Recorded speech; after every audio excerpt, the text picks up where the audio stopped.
What are you an expert at? If you have a podcast, chances are your show features your area of expertise.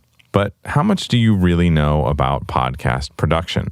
My clients often thank me for making their shows sound great, but in my opinion, the main benefit I provide for all of my production clients is time. Time to do what they are experts at. Time to grow their businesses, time to focus, and not stress out trying to do the technical production work that isn't their area of expertise.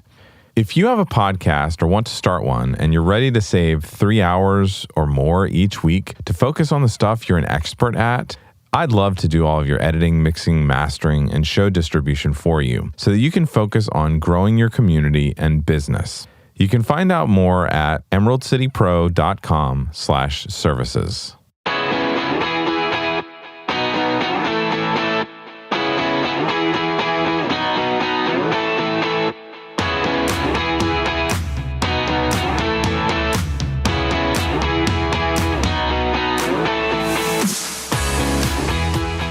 Hello, everybody, and welcome. I'm your host, Danny Osmond. If you love podcasts, if you are passionate about your business, if you want to create and grow a podcast that will connect you with your ideal customers, and you want access to education, to resources, and to other amazing business leaders and podcasters who can help you do it better every single day, then this is the podcast for you.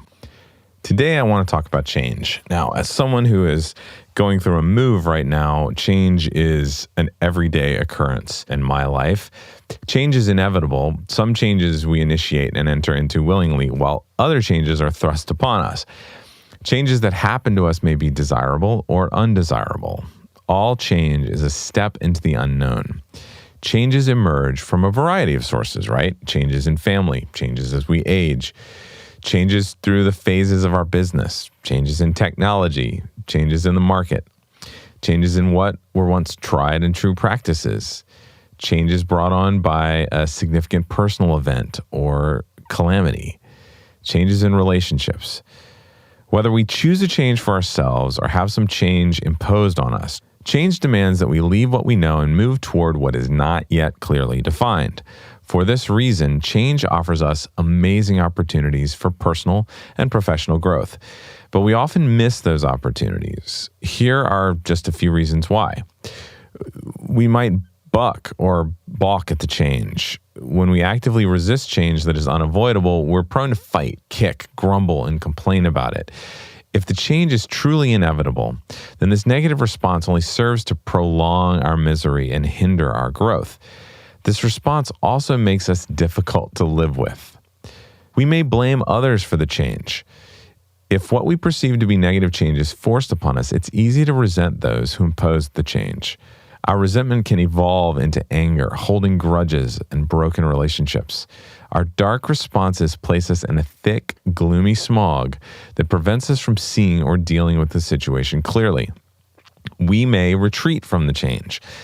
We do this by passively avoiding the change, trying to postpone it, or deny its reality. The approach transports us into a fantasy world of our own creation where no real growth or forward movement can occur. How do we respond to change in a healthy manner? So let's talk about 5 strategies for dealing effectively with change. Number 1, accept the change and step into it with childlike wonder. Have you ever noticed that when Americans travel abroad, there are really only 2 major types of tourists?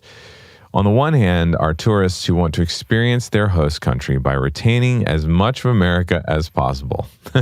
They eat at McDonald's, they get their coffee at Starbucks, they stay at places where everyone speaks English, and so forth. Frankly, I'm not sure why they even bothered traveling abroad when they could experience the same thing in a borough of Detroit, New York, or LA.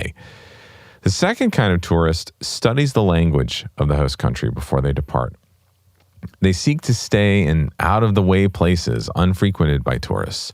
They wander around with childlike wonder, attempting to soak up as much of the culture, its people, and its beauty as possible. I think you get the picture. When change is thrust upon us, we need to approach it like that second tourist. But you may object. The tourist chooses to travel to a foreign land. I didn't choose this change. This leads us to the second strategy. Anticipate change. Okay, we may not have chosen a particular change, but often we can anticipate it and prepare ourselves for it. We already know that change is inevitable, so look around you. What changes do you see coming down the pike? In view of those changes, ask yourself, what new skills will I need in order to embrace this change? What can I learn from this change, personally and professionally? And how can I leverage this change for good in my life, my business, and the lives of those I love?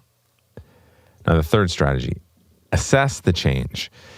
If the change appears to be unpleasant or unwanted, discover whether it's possible to reject or negotiate some aspects of the change.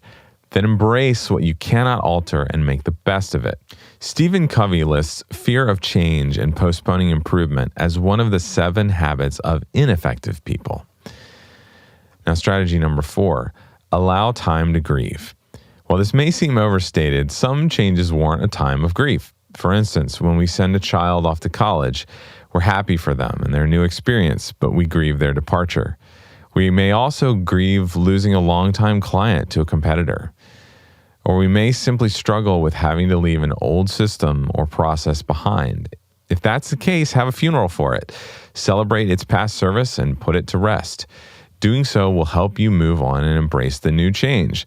If you're watching Marie Kondo's Netflix series on tidying up or getting rid of clutter, this is something that she has people do with stuff that they're emotionally attached to and have trouble getting rid of.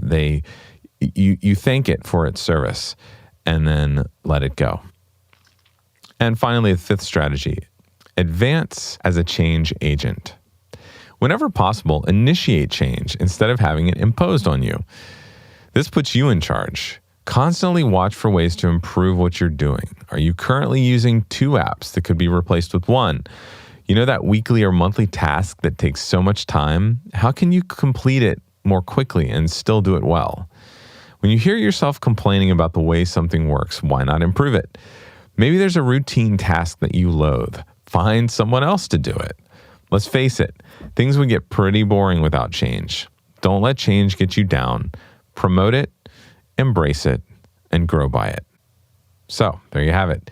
If you're ready to make a real change in your business in 2019, start today by, first of all, subscribing to this show on Apple or Stitcher or Android or Google Podcasts or whatever. Number 2, please leave me a review. It's really helpful in getting the word out to other people. Apple likes it when people rate and review shows, and it puts it up in search results and things like that.